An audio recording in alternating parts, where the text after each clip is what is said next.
ሀበሻ ምንም ነገር እንዳያገኝብህ ከፈለክ መጽሐፍ ውስጥ ደብቀው የሚለው አባባል እውነት መሆኑ የተገለጠልን በዚህ ዓመት ነው። እንዲህ እንድንል ያስደፈረን ደግሞ የፈረደበት ይህ የዘሪቱ ከበደ ከልጅነት እስከ ልጁነት የተሰኘው መጽሐፍ ነው። በዚህ በቲክቶክ እና በፌስቡክ የሚነሱ ትንንሽ የግለሰቦች ጉዳይ እንኳን ሳይቀር መነጋገሪያ በሚሆንበት ሰዓት የዘሪቱ ከበደ መጽሐፍ መነጋገሪያ ሳይሆን ያለፈው የጻፈቻቸው ሐሳቦች መጽሐፍ ውስጥ በመደበቃቸው ብቻ ይመስለናል።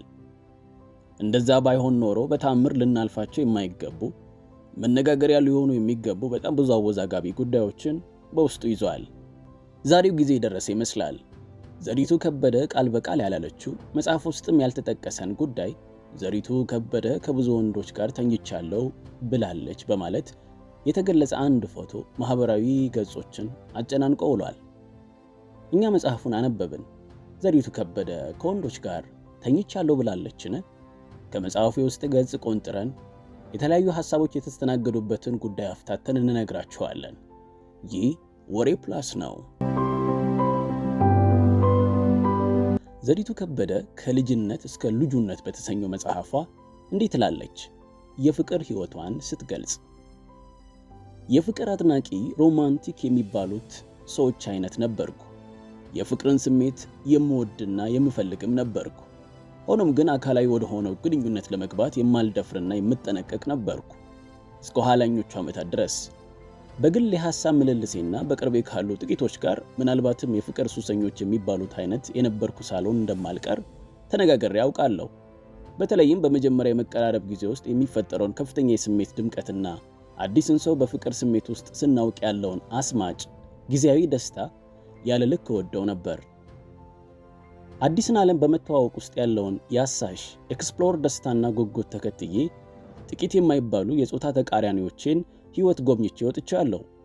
ጭንቁ አሰሳውን አጓጊ የሚያደርገው እርግጠኛ ያለመሆን ስሜት በነገሮች ግልጽነት ሲረግብ ነው። መስጦኝ የሰነበተውን ሰው ለመጀመሪያ ጊዜ ያለ ምንም አጋዥ ስሜት ስመለከተውና ከማንም የተለየ እንዳልሆነ ሳስተውል የሚፈጠረው ጭርታና ባዶነት ከባድ ነበር።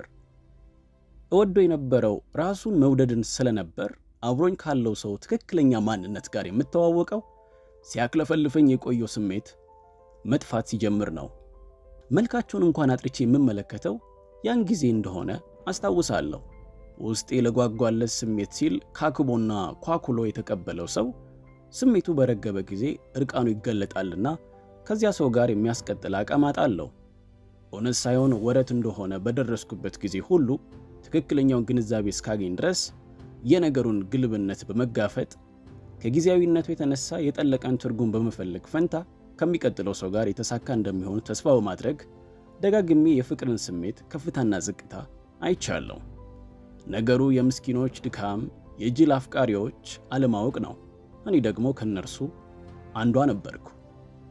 ከዚህ ድካም ከጌታ የተነሳ አርፌያለሁ የምልበት ወቅት ከመምጣቱ በፊት ረዘም ላለ ጊዜ አርፌ የቆየሁበት በትዳር ውስጥ በነበርኩባቸው የመጀመሪያዎቹ ዓመታት ነበር ትላለች ዘሪቱ ከበደ። እንግዲህ ይህ ቃሏ ነው ዛሬ በርካቶች ከብዙ ወንዶች ጋር ተኝቻለሁ በሚል እየተነጋገሩበት የሚገኘው። ብዙ ሰው የዘሪቱን መጽሐፍ ያነበበ አይመስልንም። ያነበበ ሰው መጽሐፉ ላይ በሌላ ሐሳብ አይዘምትባትም። መጽሐፉን አንብበነዋል። ዘሪቱ ከብዙ ሰው ጋር ተኝቻለሁ አላለችም። ቀደም ሲል እናንተም እንደሰማችሁት ዘሪቱ በዝሙት ኃጢአት ወድቃ እንደምታውቅ በግልጽ ጽፋለች። ኃጢአቷን የገለጸችው ስለ እግዚአብሔር ጸጋ ለማስረዳት ነው። በሰው ፊት እንደ ጻድቅ በምቆጠርበት እኔም ራሴን እንደ ጻድቅ በምቆጥርበት ወቅት ወደቅኩ አለች። ሰዎች በመውደቅ ጭምር ከራሳቸው እንደ አዲስ ይተዋወቃሉ። ከራስ መተዋወቅ ደካማና ኃጢአተኛ መሆንን መገንዘብ ነው። ኃጢአተኝነቱን የተረዳ የእግዚአብሔርን ምሕረትና ጸጋ ይረዳል። ዘሪቱ መጽሐፍ ላይ ያለውም ይሄው ነው። ለውድቀት የዳረጋት ገፊ ምክንያቶች፣ አስቻይ ሁኔታዎችና ሰለንቦናን ወዘተ ብትነግረን ሌሎቻችን ለምን እንደምንወድቅ እንድንገነዘብ ይረዳን ይሆናል። ይህ ነው ምናልባት እንደ ሐሳብ ሊነሳ የሚችለው ጉዳይ። ከችግሩ ነፃ ስትወጣም እንዴት ባለ መንገድ ነፃ እንደወጣች በተሻለ ጥልቀት ብታስረዳን ጥሩ ነበር። ዘሪቱ በዝሙት የወደቀችባቸውን አጋጣሚዎች በግልጽ ጽፋለች። ነገር ግን ከብዙ ወንዶች ጋር ተኝቻለሁ አላለችም። ይልቅ ይህ መውደቋ የሁል ጊዜ ተግባሬ ሳይሆን አልፎ አልፎ የሚፈትነኝ ድካሜ ነውም ብላለች። በዚህ ጉዳይ ላይ ምናሴ ዋቆ የተባለ የፌስቡክ ተከታታይ እንዲህ አለ። በጠዋቱ ዘሪቱ ከልጅነት እስከ ልጁነቱ በተሰኘው መጽሐፏ ላይ ባለፈው ሕይወቷ እንዲህ ነበር ኳለች በማለት ጨዋውና ጻድቁ ሕዝባችን እግዞ እያለ ነው። ዘሪቱ ያሳለፈችውን ሕይወትና ያለፈ ታሪኳን ያለመናገር ያለማውራት ትችላለች። ነገር ግን ካለማውራቷ እግዚአብሔር አስመለጠኝ፣ ያኔ እኮ እንዲህ ነበርኩ ብላ መናገሯ ገዝፏል። ታሪክን እያመሳከሩ ማመስገን በጣም ደስ የሚልና የተሟላ ትክክል ነው። በእርግጥ አለች ያሉትን ዘሪቱ ማለት አለማለቷን እርግጠኛ አይደለሁም ይላል ጸሐፊው። የመንደር ሾካኮች በበዙበት ዘመን ሰው ከመጣል የሰውን ልብ ከመስበር ውጪ ስራ የሌላቸው ወሬ አዋላጆች ከሚነግሯቸው ከኔው አንደበት ስሙት ማለቷ ምኑ ጋር ነው ስህተቱ? የሰውን መቆሚያ ቀን ጠብቀው የሚነሱ ሰዎች ከሚነግሯቸው እኔው ልንገራችሁ ማለቷ ምን ጥፋት አለው? የእኛ ሰው ቀና ስትል ሊያጎብጥ ነው የሚዳክረው። የራሱን ጉድ ሸሽጎ ያንተን ማንኮራፋት መቀባጠር ነው የሚቀናው። ካንተ በላይ ስለ ራሴ ሊነግርም ይከጅላል። ያለፍክበትን የህይወት መንገድ፣ የኖርክበትን ጨለማ፣ የከፈልከውን ዋጋ፣ የደለለህን መሳት መረዳት ሳይችል ምንም ሳያውቅ ባለፈው ነገር ላይ ይወቅሳል። ዘሪቱ አሁን ካለችበት ቁመና፣ አሁን ካለችበት ከፍታ አንጻር ቀና ብሎ የሚመለከቷት ሰነፎች እንዲህ ያለውን ሐሜት ሊያወርቱም ይችላሉ።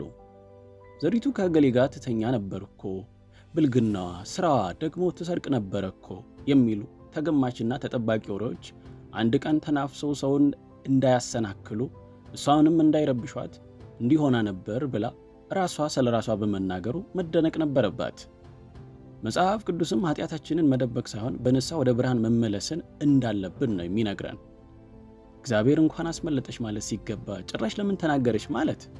እኔ እናንተ ባለፈው ህይወታችን እንዴት ነበርን? ደግሞ እኮ የአርቲስቶቻችን ህይወት የታወቀ ነው ብሎ ጽፏል። በእርግጥ ምናሴ ያነሳው ሐሳብ ዘሪቱ እንዳደረገች አድርጎ ነው ህዝቡ የሚሰጠውን ሐሳብ በተቃርኖ የቆመ ሐሳብ ቢሆንም እንግዲህ ውድ ቤተሰቦች ቀደም ሲል እንዳልነውም ከመጽሐፍ ውስጥም እንዳነበብ ነው ዘሪቱ ከበደ ተባለ የተባለውን ነገር አልተናገረችም። ይሄው ነው ሐቁ። እናንተስ መጽሐፉን አንብባችሁ ሌላም አነጋጋሪ የሆኑ ጉዳዮች የተካተቱበት ስለሆነ ሐሳብ አስተያየቶቻችሁን በጨዋ ደንብ አስቀምጡልን። እናመሰግናለን። ለቻናላችን አዲስ የሆናችሁ ቤተሰቦቻችን ቻናላችንን ወሬ ፕላስን ሰብስክራይብ፣ ላይክ እና ሼር በማድረግ ወዳጅነታችን ይጠንክር። እናመሰግናለን።